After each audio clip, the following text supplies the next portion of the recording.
Should have bothered Old Town sooner. If anyone knows something I don't, it'll be him.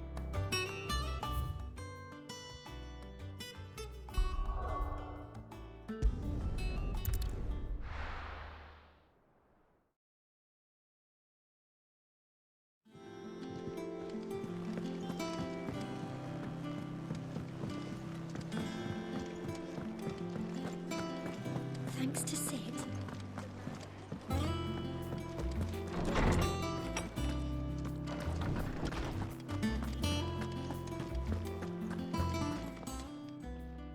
Hippocrates, do you have a moment? For you, Clive, always. Well, actually, it's for mid this time. Could you take a look at this?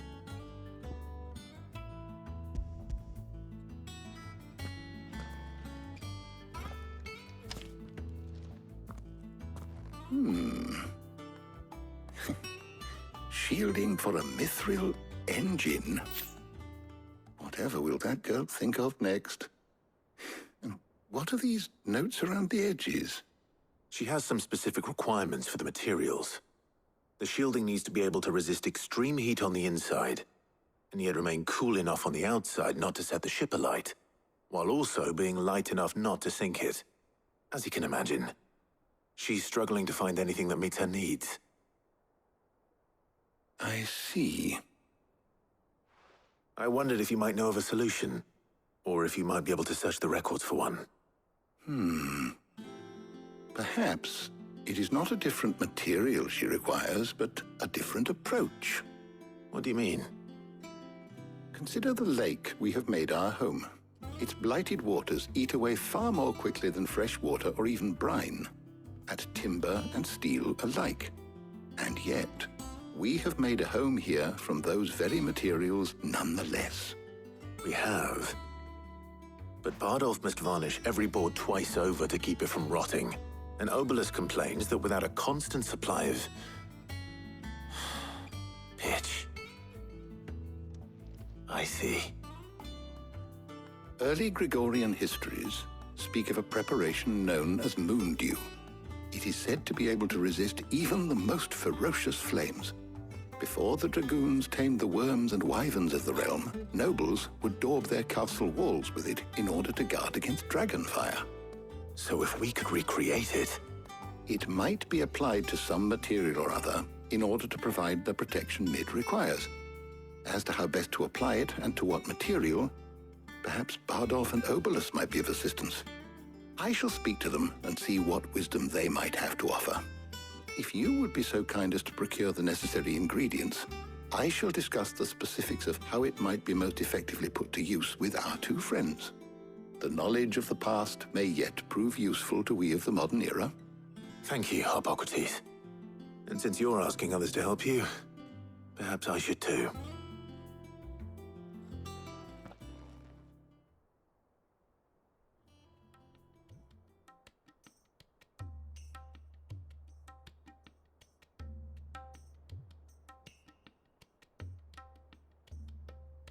So you need a hand, do you? We do.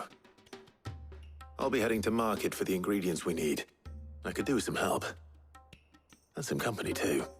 The other can assist me in researching how best to prepare the shielding itself. Can we count on your aid? Always. Well, if Jill's game. Thank you. I am sure either of these fine young minds would prove indispensable in my research. I leave the decision as to who will go with whom in your capable hands, Clive.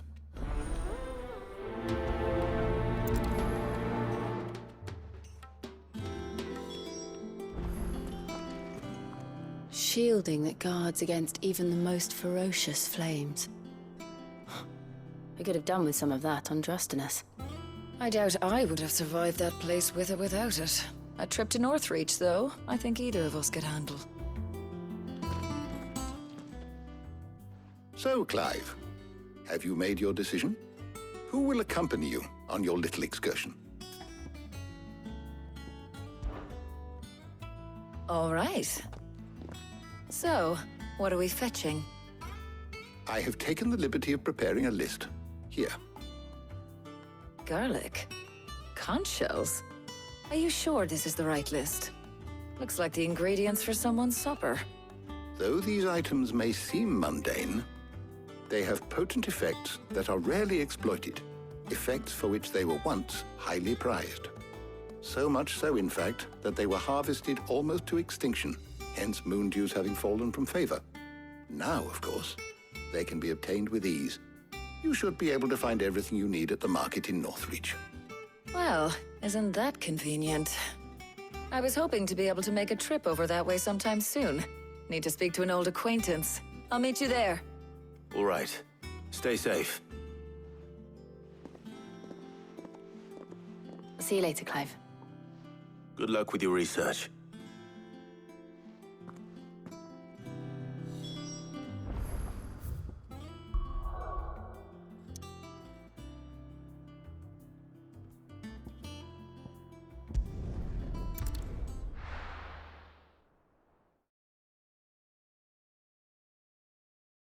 Now, where's Talia?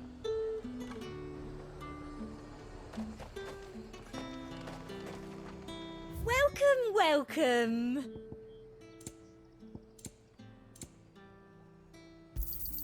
I do like a customer who knows what he wants.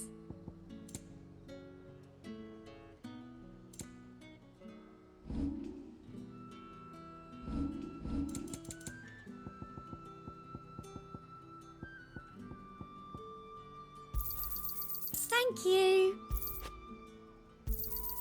I doubt you'll get more than that in the capital. Come back again. Keep them pilchards nice and chilled. Need to stock up on I'll have these. you spoiling another catch. There you are, Talia. Ah, and there you are. We shouldn't have any problems finding what we need in a place like this. But if time is of the essence, perhaps we should split up. Take a few items each. All right. What shall I look for? Let's see now. Why don't you take the garlic and the pepio nuts? Meet me by the gate when you've got them. Don't tell me you've forgotten what you're looking for already. Garlic and pepio nuts. Do you want to take the list?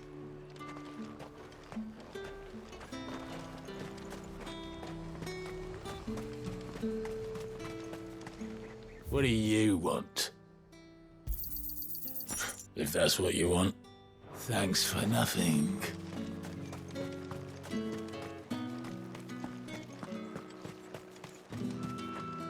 You haven't much, but you're free to look. Keep fighting the good should do fight. it. Hopefully Talia's finished too. Fresh cuts. Come and get them. Up. You'll not find a bruised pippin in the... Well, did you find everything? I did. Here.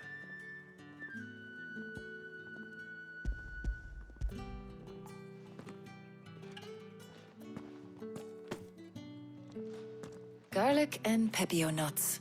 Job done. We should get this back to Tomes then. He'll be waiting.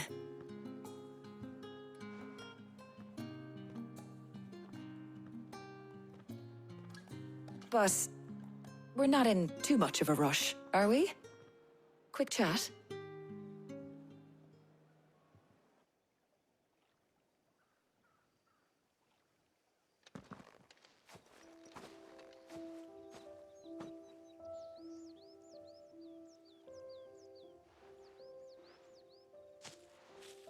Do you know, I think this is the very first time we've been out on an errand together. I think you might be right. In all the years since you and that scowl of yours first appeared, you haven't invited me out once. For shame. Well, it seemed long overdue. And you did say you had some shopping to do. I was hoping to restock my supplies of herbs and liniment, yes. You and Jill alone burned through them like wildfire. No luck, though. My usual supplier's not here, and I refuse to pay the prices these gougers charge. I'll ask Karen when we get back. What is it? Oh, just memories. I came here with Sid once, shopping for supplies, just like today. And just like today, I came away empty-handed. Sid even said he'd speak to Karen for me when we got back. Has it really been 5 years? I remember it as if it was yesterday. Hold on. Does that mean it's been 5 years since we met? Feels a lot longer. It does. In a good way, of course. Thank you, Taya, For what? for everything. I just want you to know that all you've done for us, all you still do, it's appreciated. Do you think I'd stick around if I thought it wasn't? But in the spirit of sharing and caring, you're appreciated too, by all of us.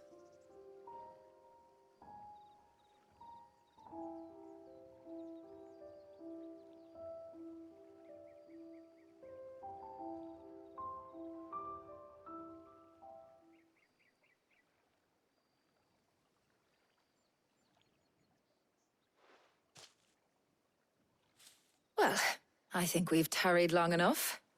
I ought to get these ingredients back to Tome so he can make up this concoction of his. I'll meet you back at the hideaway, all right? All right. And thanks again. I heard you the first time.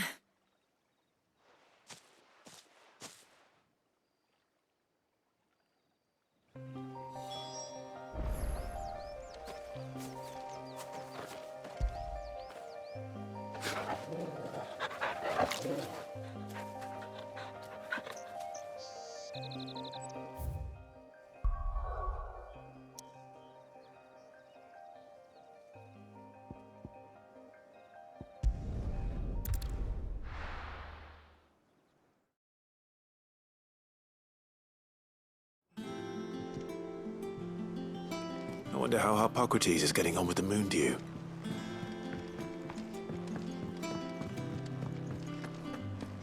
Thanks to Sid.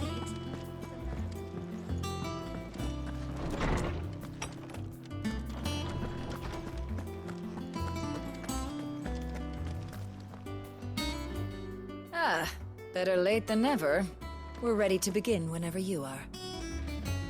Welcome home. He had a successful trip. How's work on the shielding progressing, Hippocrates? Well, very well indeed. And thanks in no small part to your kind assistance. I was just explaining to Taya how we might best go about preparing the moon dew.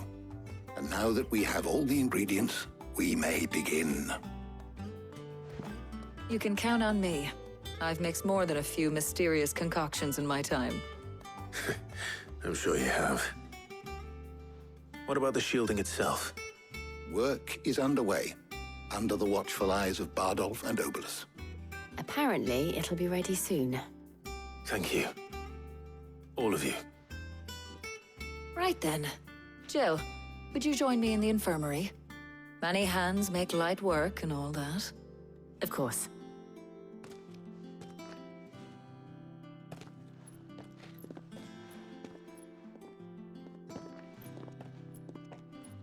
Oh, and Clive. It was good to talk. We should do it again sometime. It appears our work here is almost at an end. A shame. I was enjoying playing the man of action for once. When both the shielding and the moon dew are ready, it will merely be a matter of applying the one to the other. Followed by a rigorous process of testing and retesting, of course. Perhaps someone ought to warn young Mid of that. Leave it to me. Thank you, Hippocrates.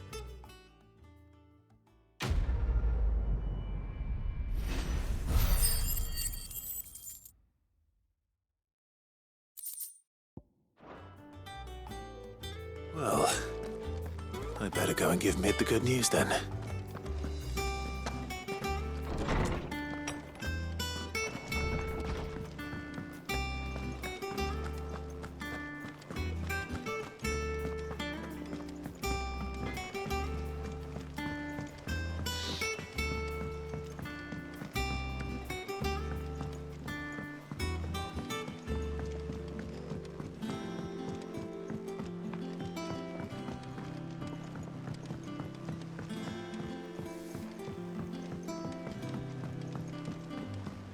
Editors started reading books that don't have any pictures in.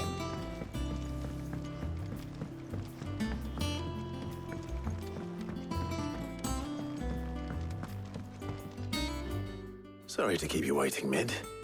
But you'll be pleased to know that work on the shielding is underway. You found something for it? In a manner of speaking, Hippocrates knew of a substance that's highly resistant to heat.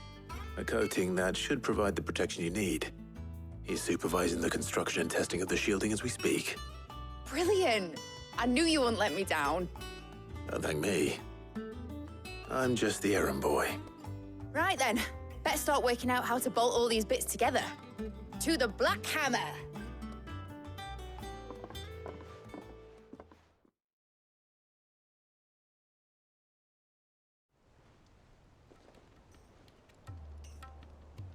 You know, when I got into the smithing game, I thought I'd be making swords and shields, not thermal bleeding didgeridoo-dahs. Displacement stacks. Same difference. Whatever you call it, I ain't putting it together in here. It's cramped enough as it is. Let's take this outside. Mid, you get all the parts lined up on the deck. I'll take care of the rest. On my way! Oh, and bring me the biggest hammer you can find. This is gonna require some precision walloping.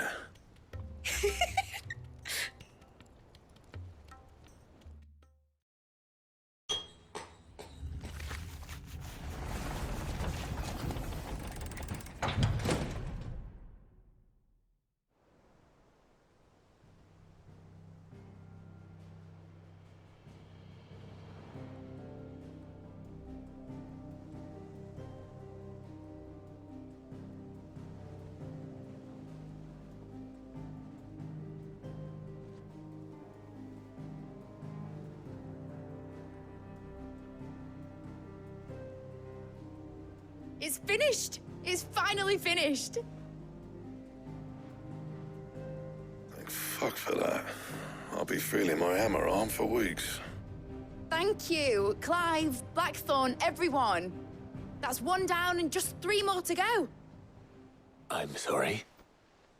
Oh, didn't I tell you? The Enterprise has 4 mithril engines, and we'll be needing a displacement stack for each. You don't mean... Don't worry. Now they've got a finished one to work off, my gang in Canva can build the rest. Good luck to them, I say. Right, I'm off to get a sling for this elbow. Any other work comes in, keep it to yourselves, eh?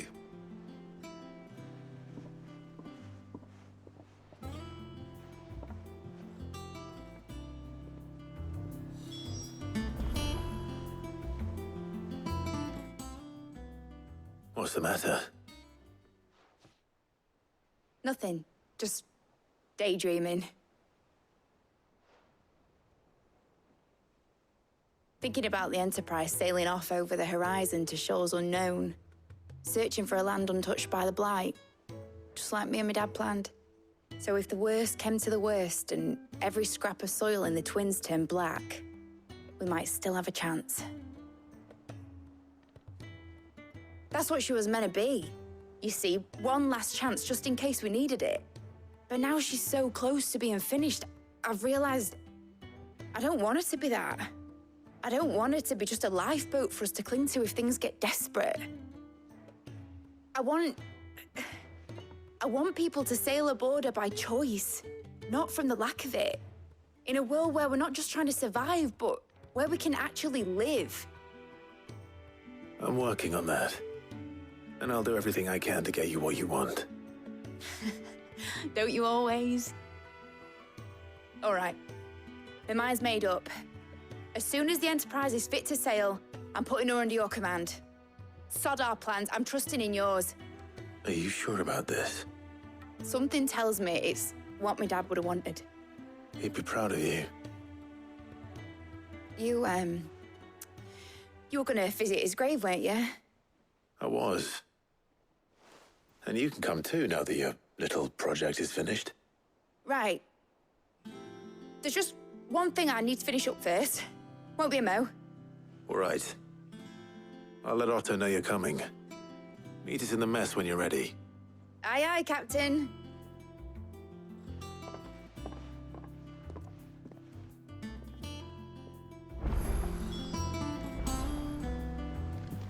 Mid told me she was building a ship.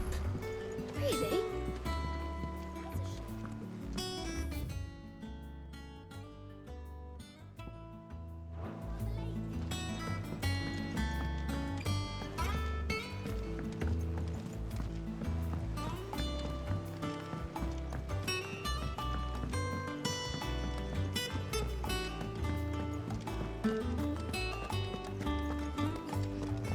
He cracked the crystal too?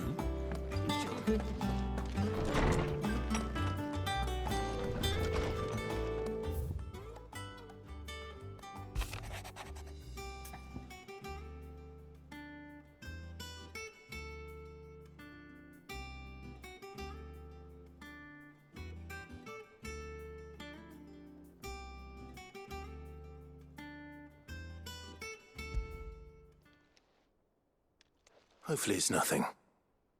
But I should speak to Blackthorn just in case.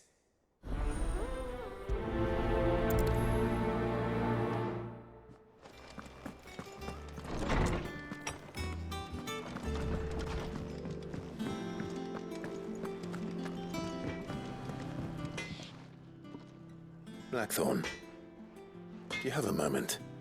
Not really, no. This won't take long. I just wanted to ask how you're getting on. August was worried about you, that you might still be doubting your craft, even after learning the trick of that cuirass.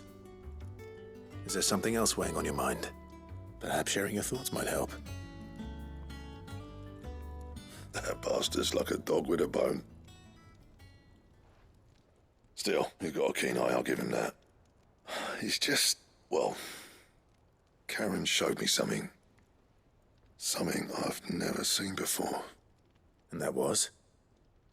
A sword. An odd-looking thing with a single-edged blade. The metal itself wasn't anything to write home about, but fuck me, the edge on it. You could slice a man clean in two with a weapon like that, and he'd be halfway home before he even realised he'd been cut. So that's what's troubling you? No. Not troubling me exactly. More distracting. Can't stop thinking, how do you get an edge that sharp? It's driving me mad. And if you knew how to do it, we could arm the curse breakers with even better blades. That's about the size of it, yeah. I'll see what I can find out. Sharper swords are always welcome. And we can't have our master blacksmith being distracted. You're a soft touch, you know that. But I can't say I'm not grateful for it. Good luck, eh? Thank you. Let's see what Karen knows about this sword.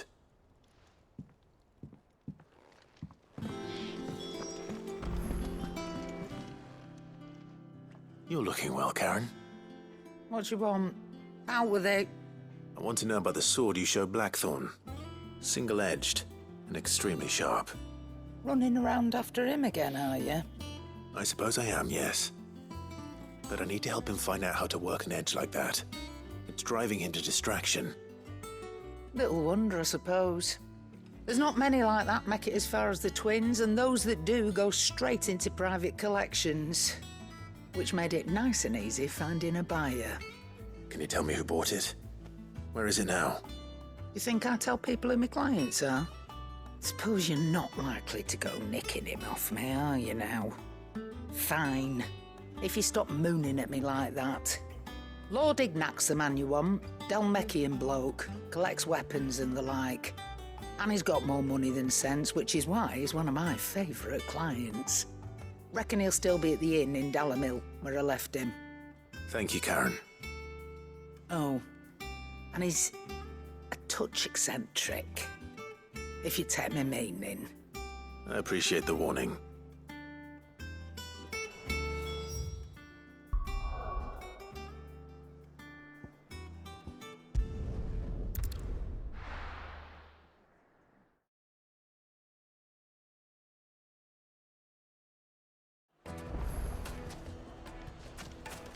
People take notice of wealthy men. Shouldn't be too hard to track down Karen's collector. It's gone. Back again, are you? Another crystal gone. Any more trouble and you'll be barred What are we for going to life. do? Welcome. If you're hoping for a bed, I'm afraid you'll have to look elsewhere. One of our wealthy patrons has purchased the use of every room, hoping to keep out the riffraff, as he puts it.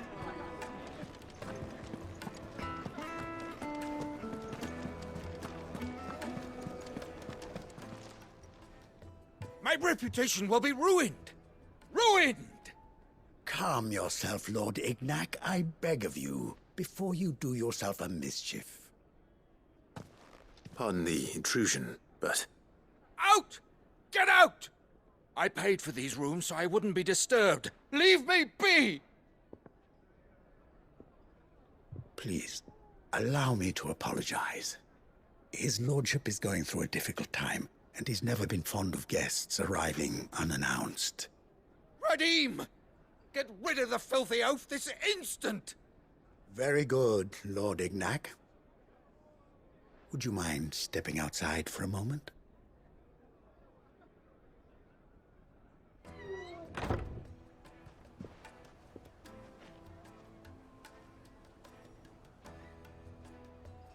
I'm sorry if I've caused you any trouble. That? Oh, no. That's just how his lordship is. Though the morning's events have left him somewhat fractious. He has been dispossessed of his luggage, you see. The thieves also made away with a considerable amount of coin. Coin the innkeeper will soon be keen to collect. I don't suppose a certain blade was among the stolen items. A single-edged sword. It was purchased from a merchant friend of mine. Ah, you know Lady Karen. Yes, I'm afraid it was. Then I'll retrieve Lord Ignac's luggage. But I have one condition. You have but to state it. You are welcome to anything that is within my power to grant. I want an audience with Lord Ignac. A few minutes should be enough. Then I'll be on my way. A condition I would be a fool to refuse. Of course, you shall have your audience. I don't suppose you saw where the thieves went. I did not, no. Though some discreet inquiries made on his lordship's behalf mean that I know where you might find them. The bandit's bed. Every ill-gotten coin in Dalamel is said to pass through that disreputable corner of the Valcroy. And that's where I'm heading. I shall speak to Lord Ignac in your absence, and arrange for an audience upon your triumphant return. That will be very kind of you. Farewell, and best of luck. It's a wonder the Republic tolerates the existence of the bandit's bed. You would have thought a few dozen good men might put an end to the problem. Then again, what commander would want to march his troop into the Valcroy?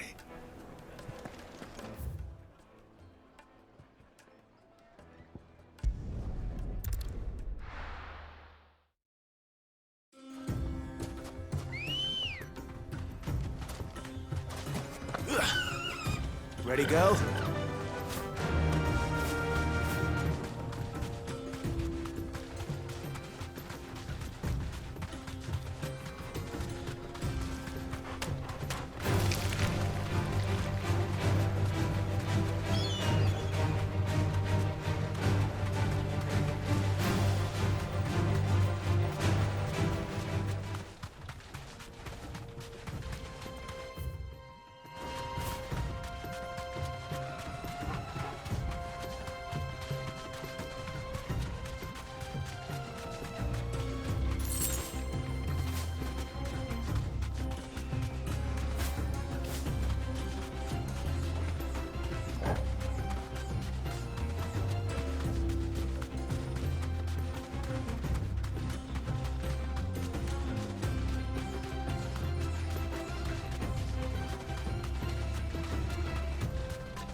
got company! Come on, lads, let's tear the bastard's head off! Nice try. Stay down!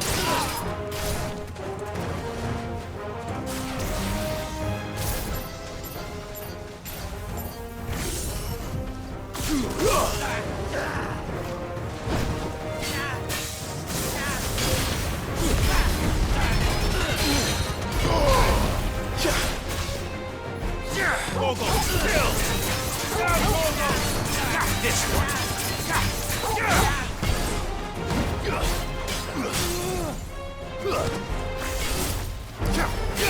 To me, Flame!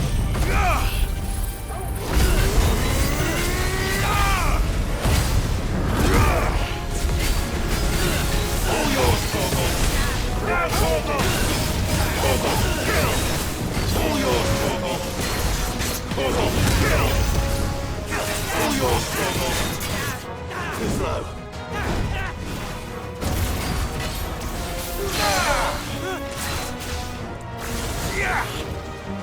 Torgal, kill! Now, Torgal! Now, Torgal! Let's try. All yours, Torgal! Now, Torgal! Now, Torgal!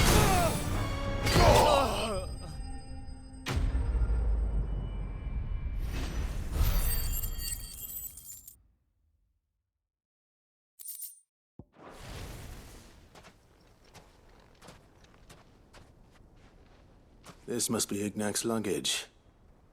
Nothing seems to be damaged. All right. Let's get it back to Dalamel.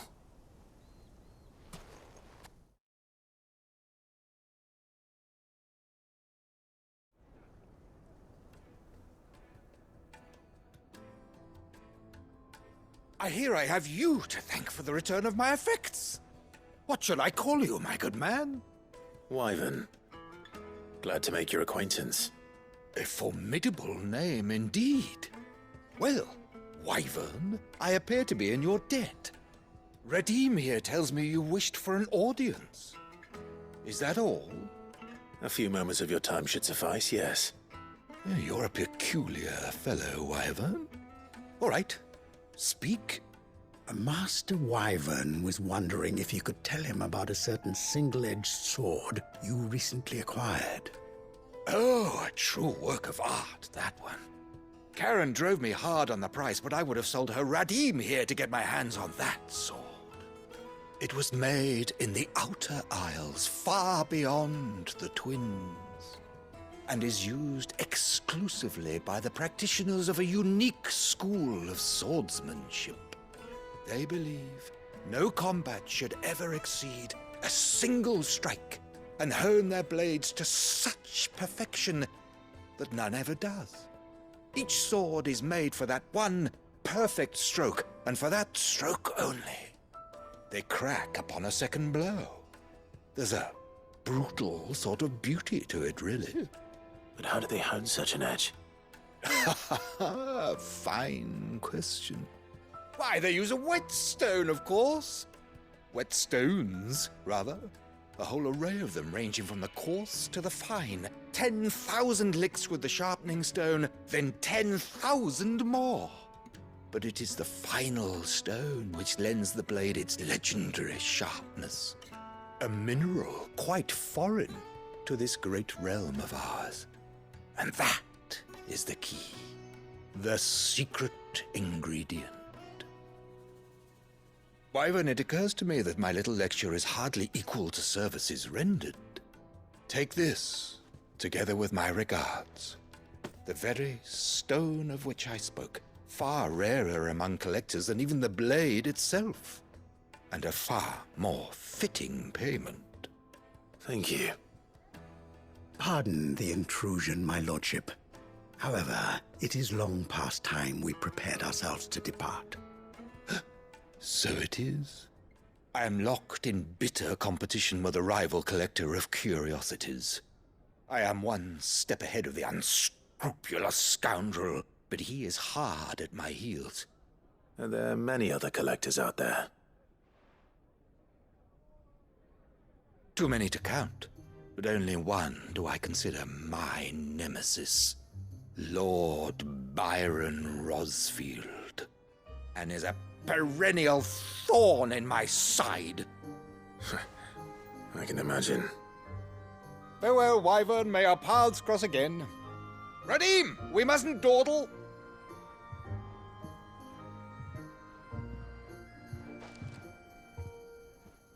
I think his lordship is rather taken with you, Master Wyvern. Thank you again for your assistance. Coming, my lordship. I'll be right there.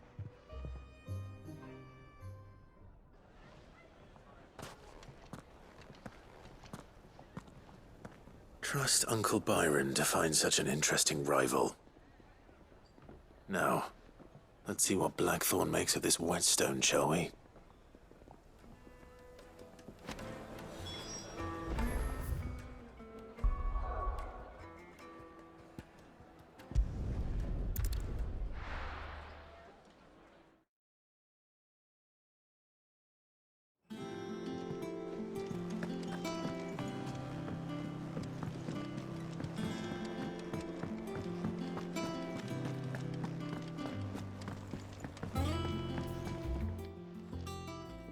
Sorry for the wait, but hopefully you'll agree it was worth it. You learned something about that sword then? I did better than that.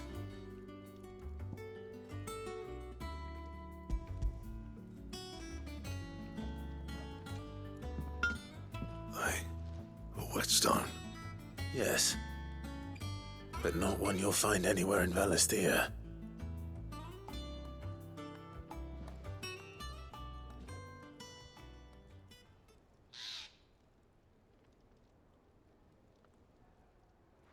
No wonder I couldn't get the same finish on the grinding wheel. One hit and all done, eh? Might not be so bad if all you ever fought were duels. Good luck on the battlefield. Your second opponent would be your last, no matter how good you were.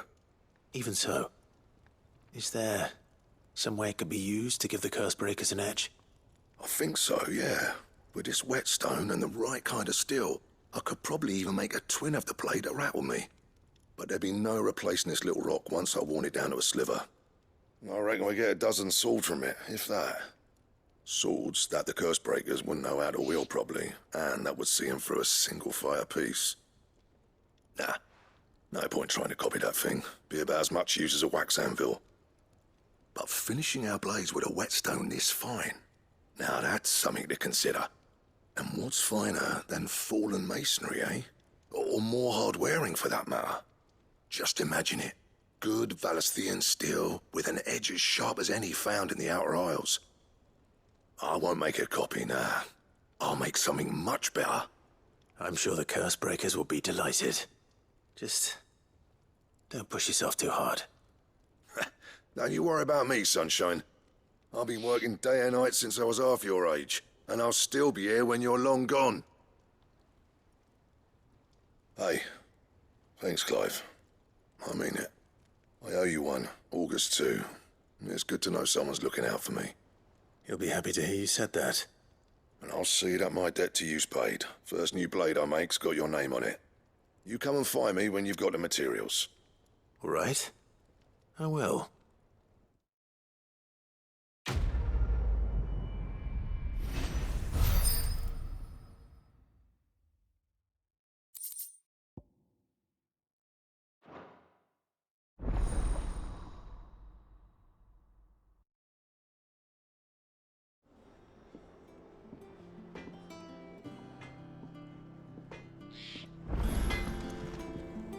Back, are ya? What's that for you, dear?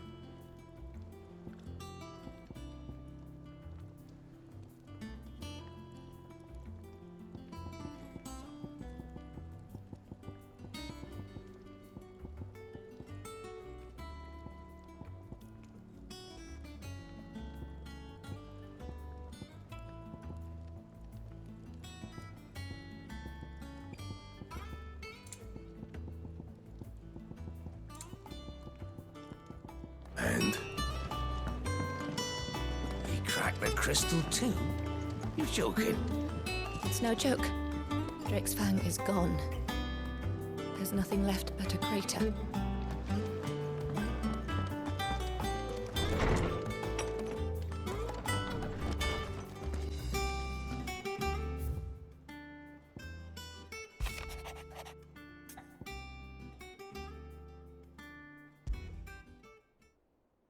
What could be wrong with Torgor? He seemed well enough when I last saw him.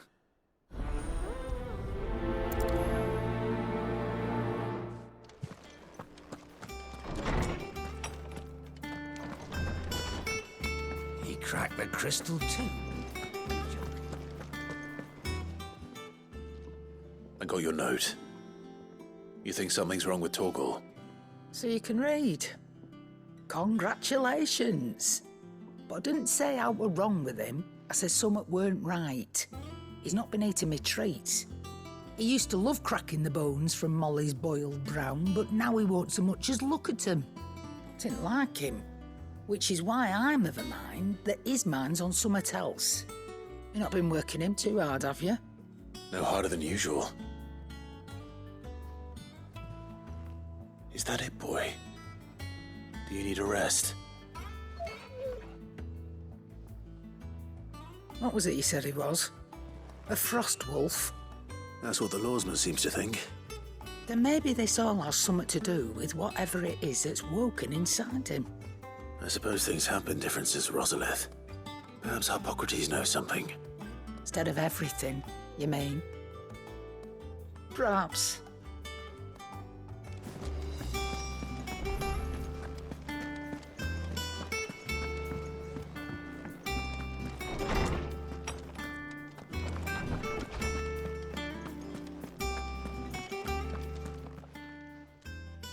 Lawsman, I need to ask you about Torgor.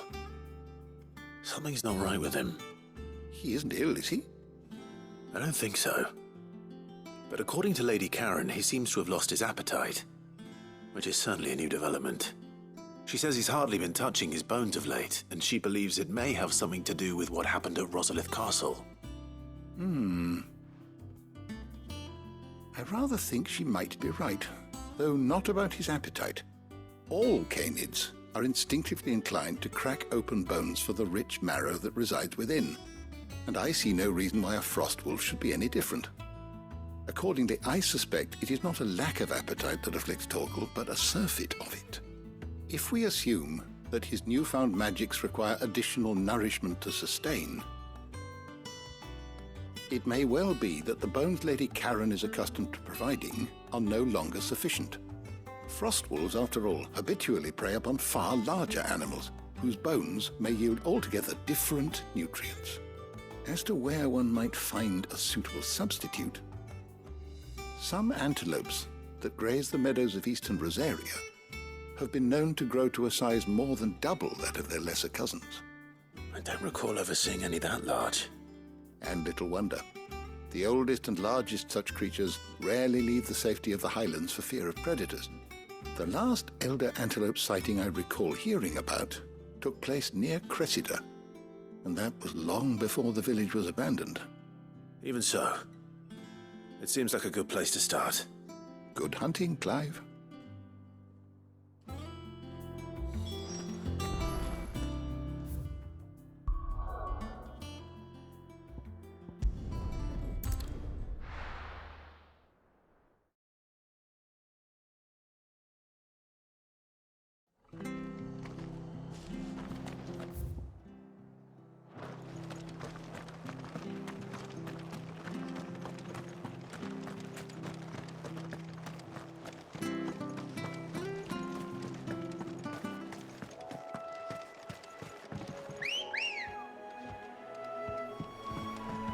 Come on.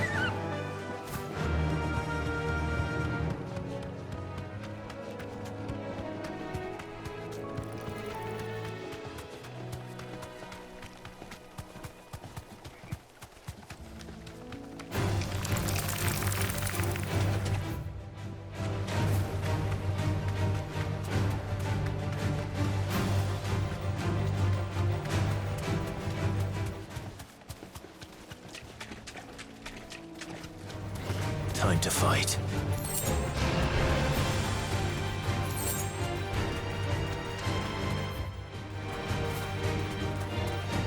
Well, it's certainly quiet. If I were a giant antelope, it would seem like just the place.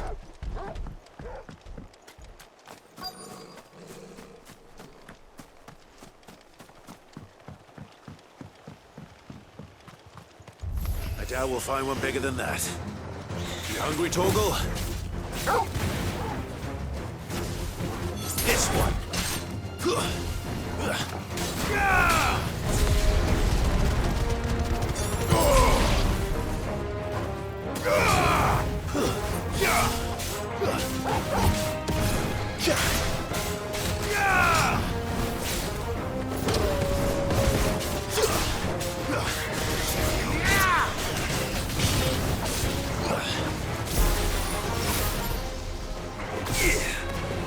Waken wind!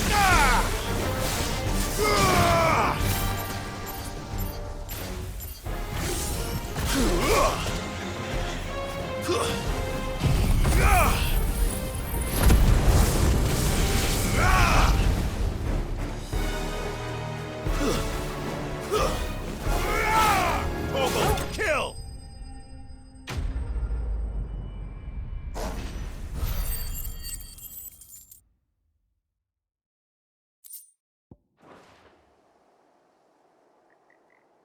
Now.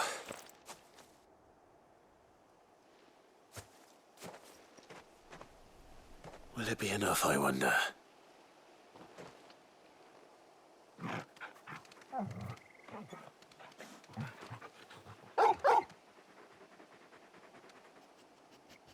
I say that answers my question.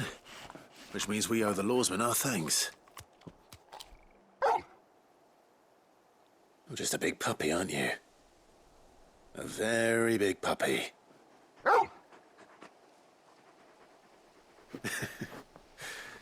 You do know you can take that with you, Torgal. Lady Karen will be relieved to hear you've got your appetite back.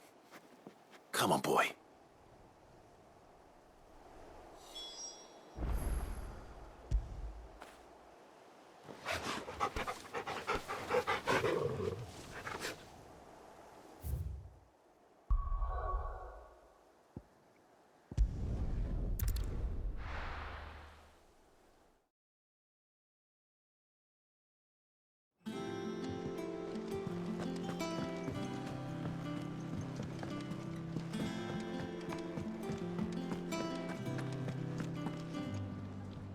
I noticed you and Torgal had gone off somewhere. Take him for a walk, did you? You could say that.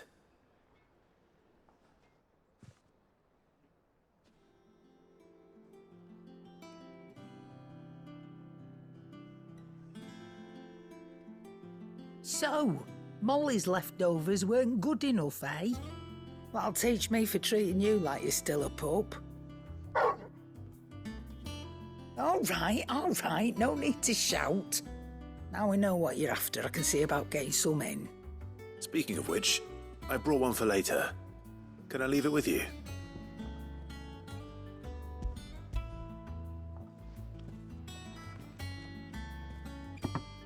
You can, aye. I'm nice like that. In return, you can thank Tomes for me. The bloody know-it-all. I was just on my way to see him.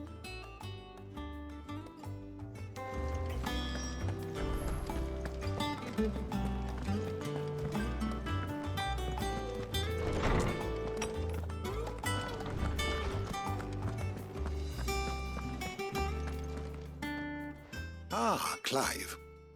Were you able to locate your quarry? We were indeed, Lawsman. You pointed us in exactly the right direction. And Torgal's been a very happy hound ever since. Very good, very good. Lady Karen sends her thanks, by the way, for your part in solving the mystery. Ah. But that reminds me. After your last visit, I found myself pondering Torgal's talents. Do you recall our conversation concerning Lady Jill's role in Torgal's transformation? About how she somehow woke the power within him. Precisely that. A reasonable conclusion, I thought. but one which raised certain questions in my mind. You see, the Fenrir of legend served Shiva and Shiva alone.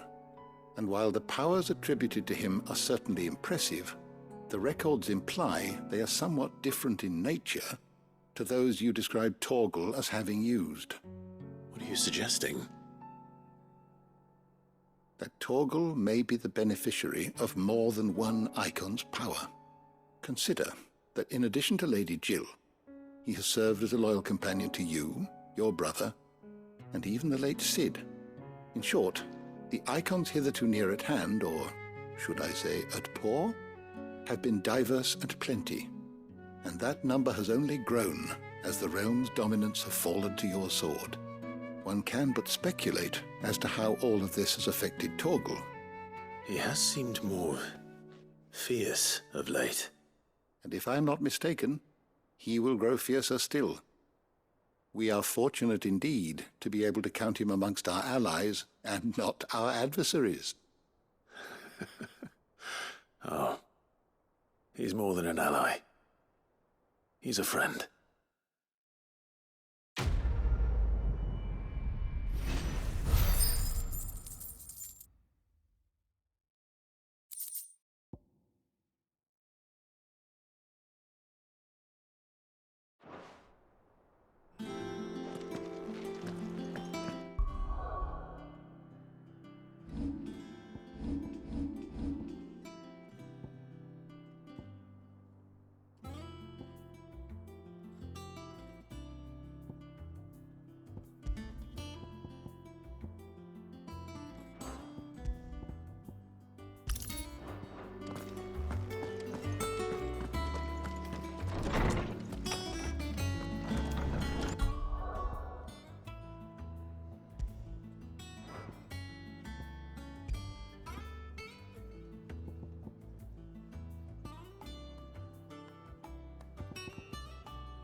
Crack the crystal too?